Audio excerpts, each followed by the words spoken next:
All right, here with my good friend Dan Jimenez. Today's topic, how to manage fear, which I think is probably one of the most common things I work with clients. Something that, man, can appear in many different settings and in many different forms, and, appears in unexpected places. And, one of the common things that I find is that when you help a client and they actually have a breakthrough, one of the misconceptions is like, hey, I had this realization, I had this breakthrough, I made changes, fear should go away, right? Fear should go down. Yeah, no. It actually rises, right? It's kind of counterintuitive especially if you're, not a fan of fear. It actually goes up when you're taking new actions. You're out of your comfort zone. Things are moving quickly. The fear actually rises. And so it's common where, a client will end up in this place like, what the heck? I thought this was, I was trying to avoid fear and now it's right in my face. So what do I do? How do you manage fear? So one of the things I want to do first is just define what fear is, because I think that's a very important part of the process. And there's even some misconceptions around fear. And really, I mean, you can look up the definition. It's a response to a perceived threat, right? A response to maybe a potentially painful situation, real or imagined. We all know the fear we experience when, I don't know, the classic example is you see a snake in the grass, or, maybe we're imagining something happening to us that's, embarrassing, or, we lose money, or a relationship goes wrong, or whatever the thing is. It's just a response to a perceived threat. And it's that fight or flight, and they've added freeze now. Fight or flight or freeze response, right? It's ingrained deep into our minds. It's really like an evolutionary process that over thousands of years, I mean, it is a beneficial thing. Obviously, if there's something that's about to kill us, we want that fearful response. We either want to mostly flight, right? Run away from that thing. And so it's, the half full, the positive aspect of it is that it keeps us safe. It protects us.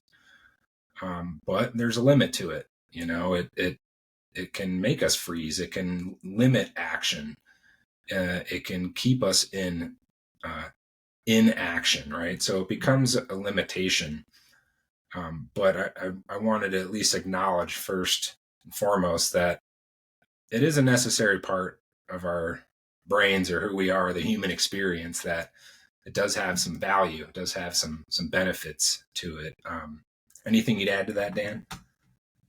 Yeah, no, I mean, in general, right? Like, it's a response you're going to get no matter where you are in life. You could have done all of the work, you could have uh, made yourself a better person. You're still going to experience fear, right? And fear, I like the whole like false evidence appearing real as another, Mm-hmm. you know, uh, catchy one that I've heard that I liked. It is this perceived threat, right? It's a perceived, I will not be in a positive place in the future, right? This outcome will be a negative outcome, where there's a possibility of a negative outcome sometime in the future. I will not be okay. And, when you're, to touch upon the first point you made, when you're trying to create a new version of yourself, right? A new identity, you're stepping into the greatest version of yourself, or the version 2.0. Well, you're outside your comfort zone. And if you're outside trying to create a new identity, you're not acting in alignment with who you believe you are, right? Mm-hmm. We can consciously believe I'm this greatest version of myself, but subconsciously we're like, that's not me. I'm the same person that I was yesterday with all my fears and anxieties. And like, who is this person, going to the gym every day? Who is this person starting a new business and filing an LLC? who's this person going into my boss's office asking for a raise? Like, we get on the conscious level, like we're really excited about it, but subconscious, we're like, that's not me. That's not who I am. And that's when this whole fear thing pops up. And yeah, running from a mountain lion, sure, it's going to help. But trying to get a raise from your boss or ask for more responsibility, like, not really a great place to be in. That fight or flight when you're trying to negotiate something like that. Right. Yeah. And um, just again, to look at what is fear, it's, you said the keyword subconscious, like because it originates in such these primitive parts of our brain and it's hardwired into our circuitry and our nervous system. Like it can be one of the most challenging things to overcome because it's not even subconscious, it's unconscious. Like it happens in an instant when we're like, oh shit, what if he gets mad? What if they, what are they going to think about me? Or what if I fail here? And like we imagine even more of these scenarios, and it becomes kind of this like vicious cycle of like, now you're thinking of all of the worst case scenarios, and it creates even this thought process that, as we talked about in several of our last discussions, like this almost self-fulfilling prophecy, this manifestation for those things to actually happen. Because if we're visualizing that bad stuff happening and we're not thinking about the what can happen, like the really intended result, the success that we do want, or how are we going to pour this milk carefully into the glass versus not trying to spill the glass over, like it. And now in that mind body connection, you're not creating very resourceful imagery, right, to show up as the person you do want to be. It's, you're imagining who you don't want to be or the things you don't want to happen. And so it's really just, I've been using this a lot and looking at, one of the last videos I did was on habits, and habits are really just strategies. Like fear is just a strategy that we use most of the time. It's just to keep us safe and protect us. It's well meaning, but like you said, definitely not the most effective strategy we can be using for the promotion, for the new body we want because we're going to the gym every day, or even an enhanced relationship because we might show up with the person that we've spent years with differently, and now that's threatening. That's a potential threatening, right? That could threaten the relationship. What if they don't like who this new me is? Yeah, absolutely. So, what would you say? There's obviously different levels of fear. There's different levels of threat response. Um, but starting at, let's say, low level fear, like those, little things. Oh, I'm afraid I'm going to be late. I'm afraid I'm, not going to do the thing I was supposed to do, or I'm going to forget something. Do you manage those in the same way you manage high threat stuff, or do you have different tools and techniques Um, depending on the threat? I'm sure I do. I'm trying to think of an example. I'm sure I do deal with them differently, but I think ultimately it kind of comes back to the same thing when we're talking about fear specifically. Like, one, we have to acknowledge what it is and why it's happening, because we want to start changing the thought process behind it. And so, again, going back into the how does it happen? There's been this long debate in psychology where they're looking at the mechanisms of fear and how does it exist. So you take the classic example, you see a snake, there's the stimulus. Now, is it a emotional reaction and then we put meaning? So let me back up. The way our brains work, there's data, there's things happening around us in our environment. We say, what does this mean? And then we assign an emotion, right? If this is bad, right? This is potentially bad. Now I'm fearful or I feel bad. and then the action happens as a result of that. We Mhm. have our response to the environment. Fear is interesting because we don't, there's kind of this cycle that happens. Is it the emotion, and then now I'm thinking I'm afraid, or do I recognize that stimulus as dangerous and now I feel the emotion of fear? It kind of, there's like a cycle there. They kind of feed off of each other, right? And it really doesn't matter.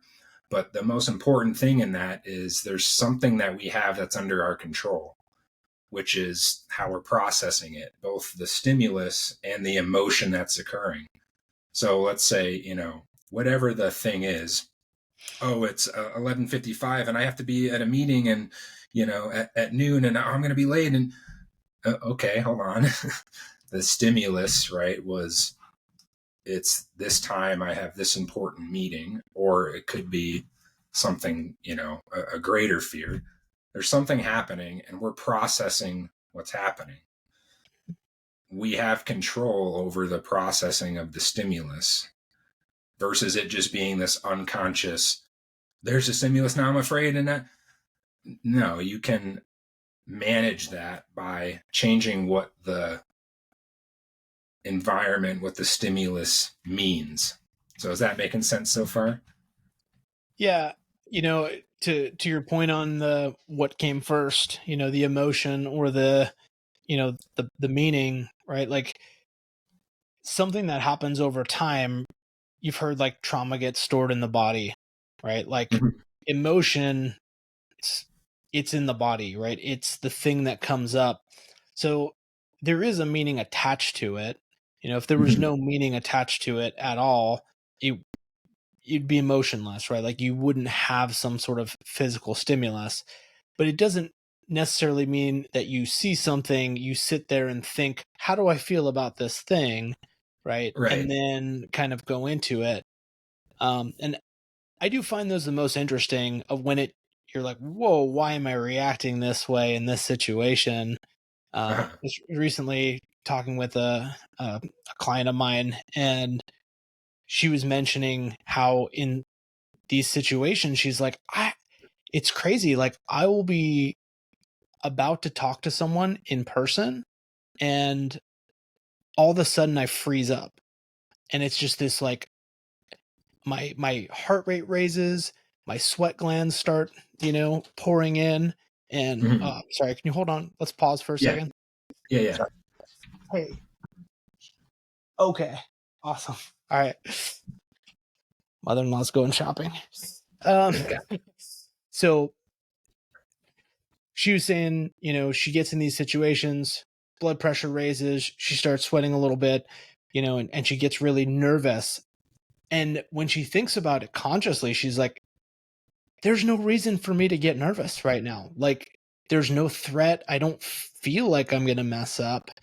And as we talked about it, she's like, oh, I remember it was this one time when I was, I don't know, 10 years old, and I was about to present in front of class. It was like a book report that she had to present. And she was like, I just remember I was next. And then all of a sudden, all of these emotions came up, and I was really nervous about it. Uh-huh. Um, and I was like, great, that's definitely an early time, but that's not the genesis of the event. Because in that situation, nothing was happening. She was prepared. She felt comfortable Yeah. talking in front of people. It's just something came up. So we never actually got to the original event that created the fear. But I was like, I bet there's probably an earlier event that happened in your life where you thought you were prepared, and then you were caught off guard and some negative repercussion happened, right? You got Mhm. called out, right? There was an actual consequence. And Yeah. because of that, you were so caught off guard. You were like, no, I'm totally prepared for this. And now you're, you know, oh, I completely failed, right? Like I have this Yeah. failure Yeah. in my life. It's a perceived failure. You think you failed. Um, Yeah. and now that's what creates that neural connection, Right. right? Like, and so now when she's 10 years old and she's about to give this presentation, despite having no thoughts around failing, I'm totally prepared for this, I'm good, the feeling, the emotion came up before the putting meaning to something. But it was a Right, right. subconscious, right? Or Yeah. unconscious, whatever you wanna call it, right? Like, That moment and was hardwired into her mind and her nervous system without having to even think about it or consciously think right, about it. It just happened. Yeah. right. She couldn't even get to the point where she's like, "This is weird. Like, I don't know. I have no idea why this is a fear that I have." Um, and so just to give that example of like it doesn't necessarily have to make sense to you, right? Like it doesn't Uh-huh. have to, sure, we can sit there and dig and find the exact moment when it happened and kind of unravel that. But like we know we can extrapolate from this. Like you're in a situation, the same thing happens in your life over and over again. Like you'll notice this pattern. Oh, every time I go give a presentation, and I always think I'm prepared, but then, I get Yeah. nervous.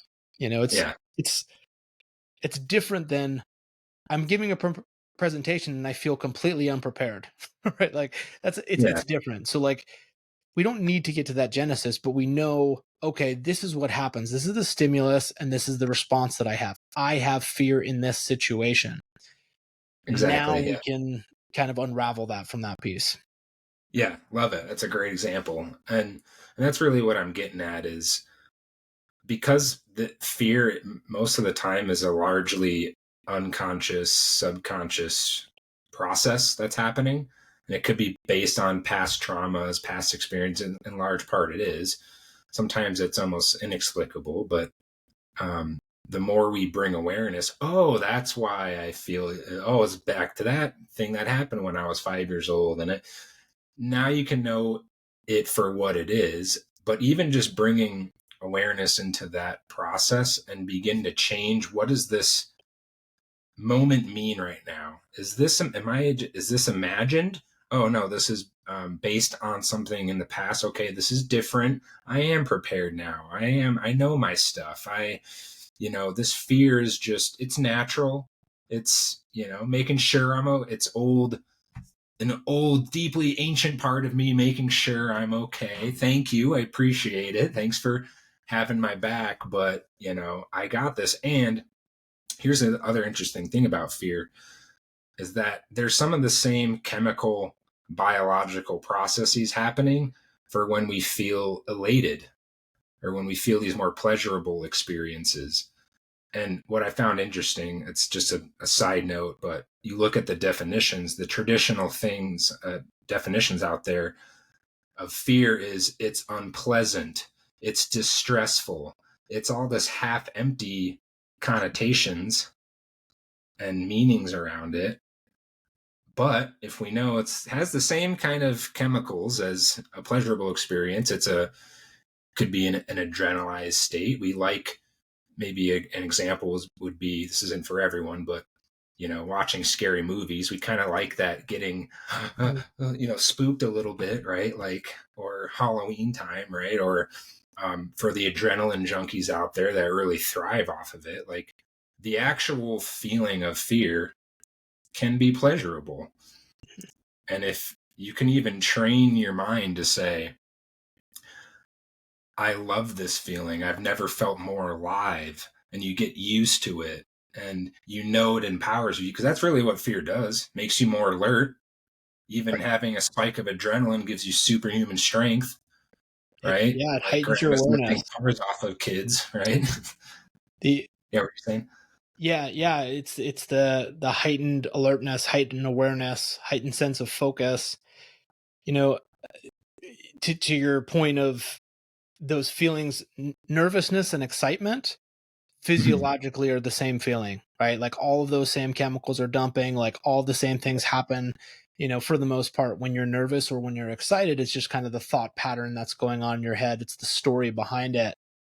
When I was learning to skydive many years ago, nervous and excitement was something that I'd waver back and forth with from every moment, right? Like, Uh-huh. oh, I'm on the next jump load. All right, next load goes in 20 minutes. Oh, super excited, right? Like, oh yeah, this is Yeah. great. High fiving people, I'm getting pumped up. I'm definitely awake. I'm definitely alert. Um, Yeah. then there's the 10-minute call. And I'm like, oh, okay, 10 minutes. Okay. Do I go to the bathroom? All right. Got to go to the bathroom. Okay. Do I have all my stuff? Do I have my altimeter? Do I have my glasses?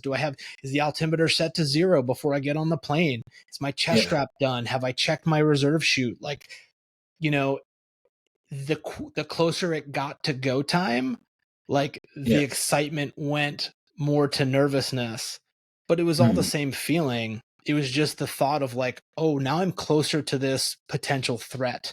Now I'm Yeah. closer to the activity. Um, Yeah. but then you have your buddy come and check you out and they do the 3-point check and they're like, cool, you have your altimeter, you have your glasses, awesome, you have your chest strap, you have your thigh straps on, your reserve looks good, your main looks good, like your pilot chute's packed right, like you're like, oh, high five, cool.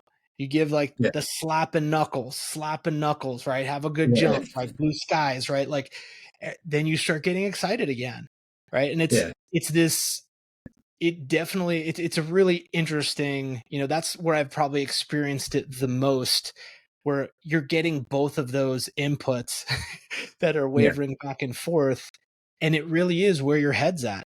What's going to go wrong versus what's going to go right? Am I doing like I signed up to do this? I plan to do this. I trained to do this. And so Yeah. really being able to control your headspace is super important, right? In Right. those moments in terms of managing fear. Yeah, it's another great example of how you're consciously changing the experience of it. Same things going through your body, same response, fear versus excitement, same thing.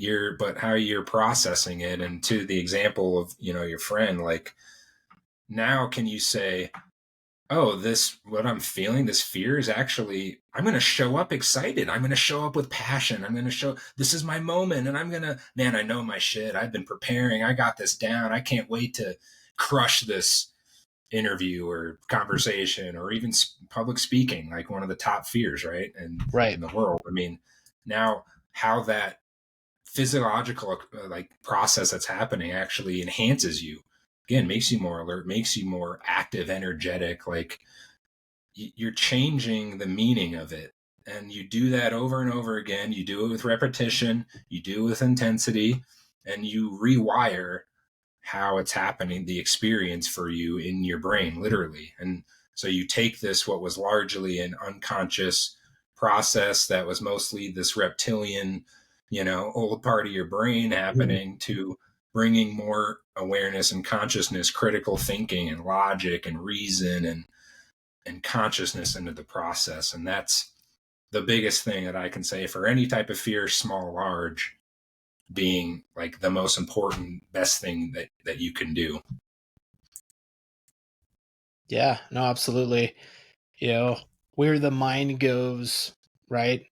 When they Yeah. say like where attention goes, energy flows, right? Yeah. Thinking about attention as it's what you're putting your mind to and how you're thinking about an issue. I I'm a big believer that fear, I used to say, hey, fear is really helpful. I'm kind of now changing my language around that as like, fear is not helpful. The physiological response that you get during a fear situation, sure, it'll help you act, but Yeah. being able to be in a clear headspace, I think, is probably the most important thing you can do. And, to your point of that, like, let's practice getting in a clear headspace. What can get me, you know, out of that fight or flight and into a more, logical thinking or reasoning thinking, about the situation. Right. Love it. Well, I hate to cut us short. I know we could probably go for hours on this, but I appreciate it as always. Yeah. Awesome, man.